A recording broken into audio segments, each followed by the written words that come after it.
CBSE 12ാം class പരീക്ഷാ മൂല്യനിർണ്ണയത്തിനെതിരെ ഉയരുന്നത് വ്യാപകമായ പരാതികളാണ്. ഓൺ സ്ക്രീൻ മാർക്കിംഗ് രീതി പാളി എന്നാണ് ആക്ഷേപം.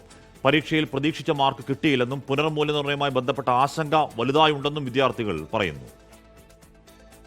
ഉത്തരക്കടലാസുകൾ അധ്യാപകർ നേരിട്ട് മാർക്കിടുന്നതിനു പകരം സ്കാൻ ചെയ്ത് ഡിജിറ്റൽ രൂപത്തിലാക്കി മൂല്യനിർണ്ണയം നടത്തുന്ന രീതിയാണ് ഓൺ സ്ക്രീൻ മാർക്കിംഗ്.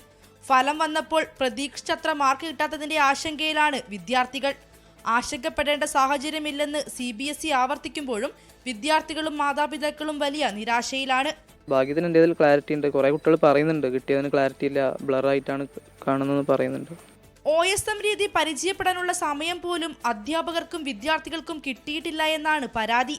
വിഷയവുമായി ബന്ധപ്പെട്ട് ആരെ ബന്ധപ്പെടണമെന്ന് പോലും അറിയാത്ത അവസ്ഥയാണെന്ന് മാതാപിതാക്കൾ പറയുന്നു. സൈറ്റിൽ കുറേ നമ്പർ മെൻഷൻ ചെയ്തിട്ടുണ്ട്. ടോൾ ഫ്രീ ആണെന്ന് പറഞ്ഞിട്ട് ഏകദേശം ഒരു 8-10 നമ്പറിൻ്റെ അടുത്ത് ലാൻഡ് ഫോൺ നമ്പറായിട്ടും ടോൾ ഫ്രീ നമ്പറായിട്ടും ഇവർ കൊടുത്തിട്ടുണ്ട്. പക്ഷേ ഈ നമ്പറിലൊന്നും വിളിച്ചിട്ട് വേണ്ടത്ര റെസ്പോൺസ് ഇല്ല.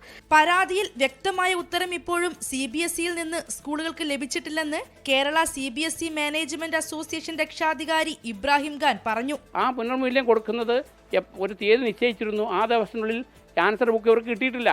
പലർക്കും 10,000-കണക്കിന് വിദ്യാർത്ഥികൾക്ക്. അപ്പോൾ അവർക്ക് അത് കൊടുക്കാൻ പറ്റാത്തതുകൊണ്ട് അവർക്ക് മറ്റേ ഈ എഞ്ചിനീയറിംഗൊക്കെ അപേക്ഷിക്കാൻ പറ്റുന്നില്ല. അങ്ങനെയൊക്കെയുള്ള ആശങ്ക ഭയങ്കരമായിട്ട് മുന്നോട്ട് വയ്ക്കുന്ന പരാതികളിലെല്ലാം വ്യക്തത വേണമെന്നും പ്രശ്നങ്ങൾക്ക് പരിഹാരം കാണണമെന്നുമാണ് വിദ്യാർത്ഥികളുടെയും മാതാപിതാക്കളുടെയും ആവശ്യം. 24 കോഴിക്കോട്.